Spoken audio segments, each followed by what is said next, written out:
Jelang ujian nasional berbasis komputer, sejumlah sekolah alami kendala. Salah satunya seperti yang dialami sekolah Gamaliel 1 Madiun. Perubahan sistem komputer dari Linux menjadi Windows membuat peserta ujian sulit memasukkan login nama peserta ke dalam sistem yang sudah berbasis VirtualBox.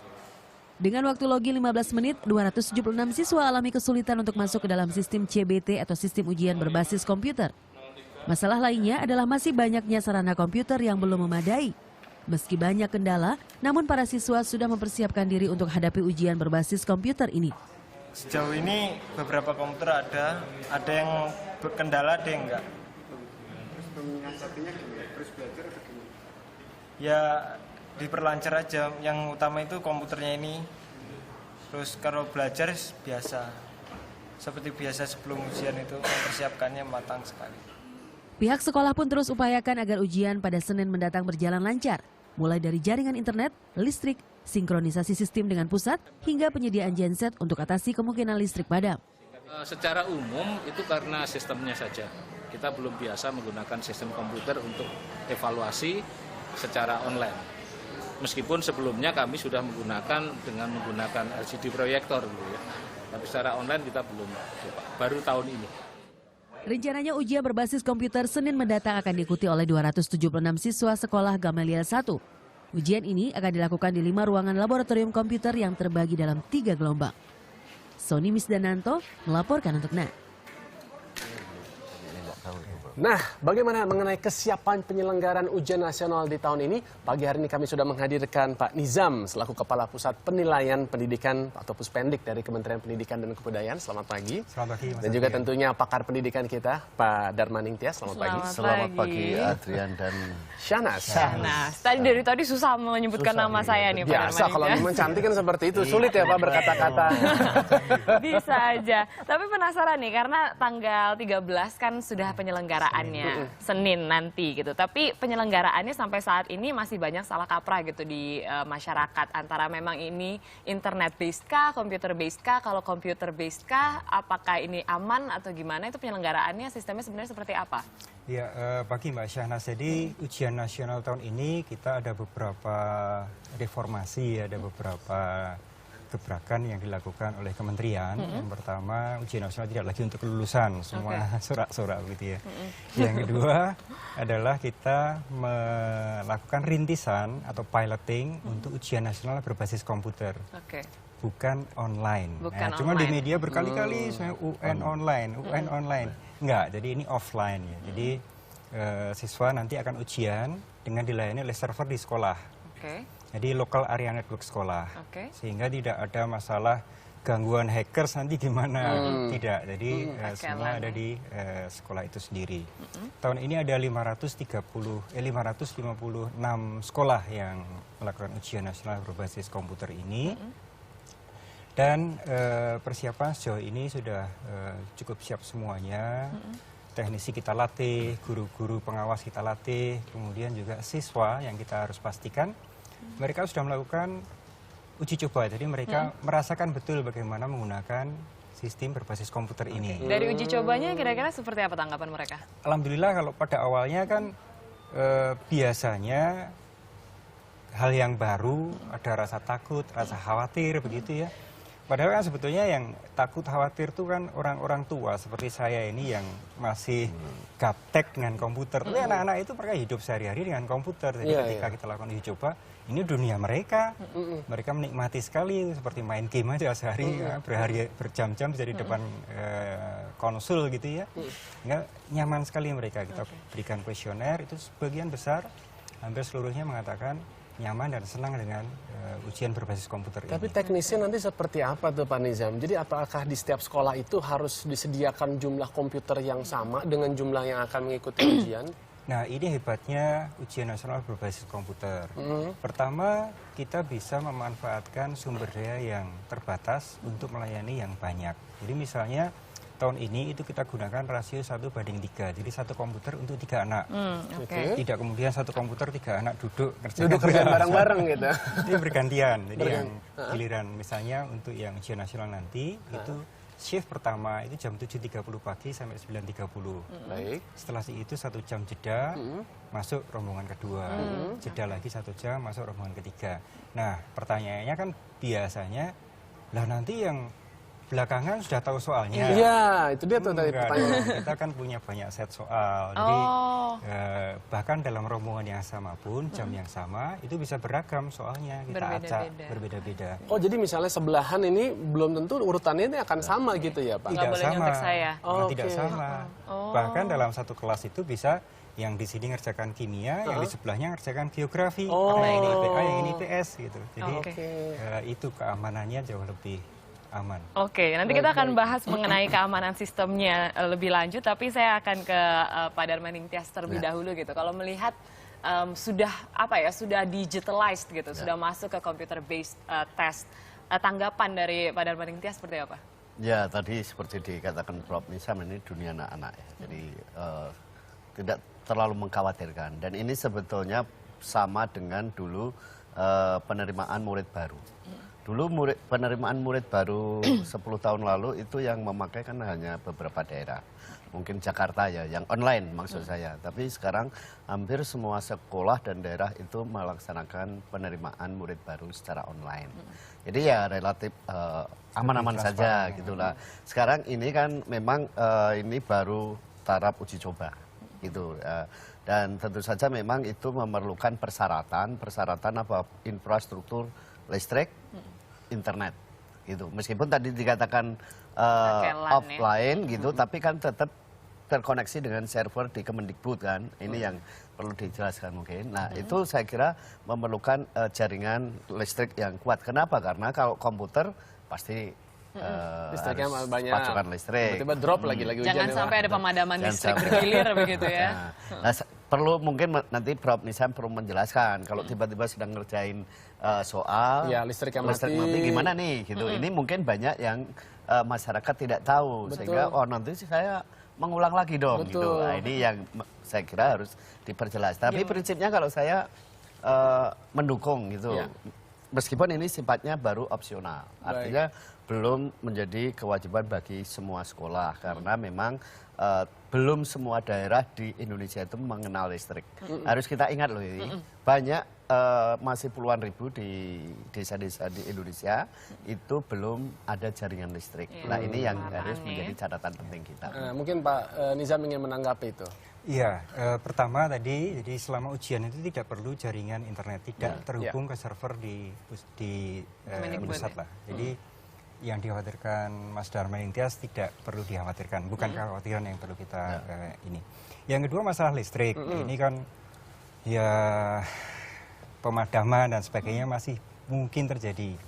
Pertama dari sisi kesiapan itu kita minta Pak Menteri sendiri itu minta ke Menteri ESDM untuk menyampaikan ke PLN pusat, tolong deh tanggal 13 sampai 21 ini jangan dipadamkan dulu sekolah-sekolah yang menyelenggarakan ujian nasional berbasis komputer. Tapi kan bisa terjadi misalnya hujan deras, putus dan sebagainya. Nah, itu sudah kita antisipasi. Pertama, kita harus memastikan anak-anak tidak dirugikan. Jadi sistemnya itu dibuat sedemikian rupa sehingga kalau misalnya saya kerja 30 menit ya, saya sampai nomor 20. Listrik padam. Nah, ini waktu saya dan jawaban saya sudah tersimpan di server lokal di sekolah tadi. Ketika nanti setengah jam kemudian listrik hidup lagi, saya tinggal meneruskan nomor 21. Jawaban saya tidak hilang. Baik. Waktu saya yang sudah tercatat 30 menit, saya masih punya 1,5 jam penuh untuk mengerjakan. Itu yang sudah kita siapkan. Jadi tidak hilang waktu. Tidak hilang. Waktu tidak hilang, jawaban yang sudah saya tulis tidak harus saya ulang. Itu yang pertama. Kemudian yang kedua, beberapa sekolah yang terutama di kota-kota yaitu biasanya mereka punya UPS atau genset. Ini juga menyiapkan sebagai daya cadangan kalau listrik padam. Kemudian beberapa sekolah juga tidak menggunakan PC tapi menggunakan notebook. Ini ada baterainya, jadi nggak masalah. Ke depan kita juga sudah memikirkan untuk misalnya menggunakan tablet. Tablet kan bisa 6 jam. Nah, itu mungkin masa depan lah. Lebih aman begitu ya. lebih aman terhadap pemadaman listrik. Wah, ini Jadi, lebih keren nih. Kalau dulu kan kita gurunya selalu sering mengingatkan ya, 10 menit lagi, 5 menit lagi. Ini enggak ya? enggak. Jadi kalau memang waktunya habis, dia akan otomatis udah nggak bisa mengerjakan Iya, gitu ya, dan Pak? menariknya itu ya. Jadi kalau misalnya masing-masing siswa kan nanti login, masuk ke dalam Iya. sistem, begitu login dia dikirimi soal oleh server di sekolah tadi. Dia login jam 7:31. Nah, dia dihitungnya dari 7:31 itu. Oke, Kalau sudah ujian saklek. yang kertas kan Iya. teng teng Iya, teng. tergantung Semua gurunya ya. mulai, meskipun yang satu masih terbatuk-batuk udah harus mulai Iya, dihitung iya. waktunya. Baiklah. Kalau ini begitu login yang dihitung Independen fleksibel, begitu, lebih fleksibel. lebih, Iya, iya, iya. lebih Nah, akurat. Makanya kita kan juga mengundang gitu ya para masyarakat di rumah yang juga ingin tahu dan ingin berkomentar juga gitu mengenai penyelenggaraan ujian nasional. Kita akan menampilkan beberapa yang sudah masuk ke Twitter kami di @yms_net. Ini beberapa di antaranya. Ada Rahman Cahaya. Kalau UN, SMP, dan SMA bisa milih pelajaran yang diminati, yakin pelajar Indonesia bisa berprestasi semua di bidangnya. Wah, Itu nice suara nih. dari Iya, pelajar. Pagi-pagi Ada ini lagi memang nih ya. harus juga kita penuh semangat, Betul. optimistis. Seorang pelajar yang cerdas akan fokus menghadapinya tanpa melakukan hal licik dalam menjawab soal-soal ujian nasionalnya. Wah, ini kalau semua kayak begini, mudah-mudahan nanti di Indonesia masa mendatang, maju loh. iya, korupsi akan bisa ditekan ke tingkat yang serendah-rendahnya. Amin. Nah, ini dari Listiani Ali, UN jangan jadi patokan kelulusan karena yang paling tahu siswa layak lulus atau tidak adalah sekolahnya sendiri. Oke, dan ini juga sudah didengarkan oleh pemerintah ya. Sudah dipenuhi. Sudah Oke. dipenuhi. Nah, terus satu lagi ini juga dari Dea Sama. UN kalau pakai online bagaimana yang di daerah terpencil? Mereka kan belum memiliki fasilitas kurang memadai. Saya jawab ya. Nanti boleh dijawab nih. Boleh, langsung Masih ada lagi ditanggapi. nggak? Sudah, ini yang terakhir. Oke. Boleh langsung ditanggapi oleh Pak Nizam. Baik, saya ingin menanggapi yang terakhir tadi. Bagaimana dengan anak-anak kita yang di lokasi terpencil, belum ada fasilitas infrastruktur yang cukup. Ini saya rasa kewajiban negara, kewajiban pemerintah daerah untuk memperhatikan anak-anak ini, sekolah-sekolah ini. Kenapa? Karena anak-anak kita ini, ya Mbak Syahnas, Mas Trian ini kan hidup di zaman digital, bukan zaman saya dulu. Saya lahir di zaman batu tulis gitu ya. Ya enggak lah Pak, jauh banget. Majapahit Harus ini, kan harusnya kompetensi untuk masuk ke dalam dunia TIK, dunia masa kini dan masa depan itu harus dimiliki oleh setiap anak-anak kita untuk bisa berkompetisi di zaman yang sudah sedemikian digitalnya begitu ya. Sehingga kalau sampai ada sekolah-sekolah yang masih tertinggal dalam TIK ini, itu yang harus mendapat perhatian. Tidak hanya untuk ujian ya, jadi yang penting sekali itu adalah TIK untuk pembelajaran. Baiklah. Jangan karena mata pelajaran TIK dihilangkan misalnya, kemudian lab komputernya hilang. Justru TIK itu harus ada di dalam setiap mata pelajaran. Sejarah akan diperkaya dengan TIK. Oke. Matematika apalagi. Betul. Jadi kita memanfaatkan TIK itu sehingga mereka literate terhadap teknologi informasi dan teknologi digital ini. Baik. Jadi itu yang harus kita lakukan. Di angka Bukan pemerataan. sebaliknya, justru Baik. yang sudah melek TIK ini harus kita tarik lagi ke zaman batu saya dulu. Enggak lah Pak, nggak zaman batu. Tapi penasaran juga kan kalau tadi juga kita sudah membahas gitu mengenai ujian nasional memang dilihat hanya kompetensi dari siswanya tidak menjadi acuan untuk kelulusan. Kalau menurut Pak Darmaning Tias, apakah ini sudah langkah yang tepat gitu atau bagaimana? Ya, justru ini bagian dari yang kami perjuangkan selama 13 tahun. Jadi saya ini termasuk orang yang sejak dulu menolak UN sebagai penentu kelulusan. Oke. Tapi 12 tahun lalu kan nggak diakomodasi. Oke. Nah sekarang diakomodasi oleh menteri yang baru. Jadi kami ya bersyukur gitu karena justru yang kami kehendaki seperti ini gitu. Artinya UN itu diperlukan. Semua sekolah di dunia tetap memerlukan UN. Tetapi fungsinya yang kita ubah. Kalau kemarin itu sebagai penentu kelulusan sehingga keberhasilan seseorang itu sangat ditentukan oleh hasil UN, tapi kalau sekarang dia hanya menjadi sarana pemetaan kualitas untuk menciptakan standar nasional. Kan banyak pertanyaan. Nanti kalau UN kalau kelulusan oleh sekolah kualitas nggak merata dong, nggak setara dong. Loh, setara. Ini kan seperti halnya kalau kita ujian TOEFL gitu. Kalau ujian TOEFL itu kan di mana saja sama. Standarnya itu sama. Oke, tapi pakai Gitu. skor gitu ya Pak? nilai? Pakai skor. Artinya kalau katakanlah misalnya memperoleh nilai 6, itu kan semua wilayah sama. Meskipun gradasi soal tetap ada bedanya ya, tetapi sama. Itu lalu kedua, ada yang bilang, nanti udah malas dong kalau malas belajar dong kalau nggak sebagai penentu kelulusan. Tergantung motivasinya. Kalau misalnya di ujian TOEFL itu kan anak-anak pengen mengukur kemampuan dirinya. Karena itu mereka belajar sendiri kan, nggak usah dikejar-kejar karena dia pengen supaya skor TOEFL-nya naik. Nah, yang terjadi pada ujian nasional ke depan ini diharapkan begitu. Orang itu belajar dengan sukarela karena ingin mengetahui skor saya matematika itu berapa sih? Seperti SAT begitu Nah, ya. begitu. Sehingga tidak dipaksakan, tidak perlu pakai apa heboh-heboh seperti tahun-tahun lalu. Tetapi ya memang orang pengen belajar karena ingin mengetahui kemampuan capaiannya. Jadi nanti akan dikembalikan kepada masing-masing sekolah untuk menentukan apakah anak ini bisa naik kelas atau tidak gitu, bisa lulus atau tidak, begitu ya? Iya.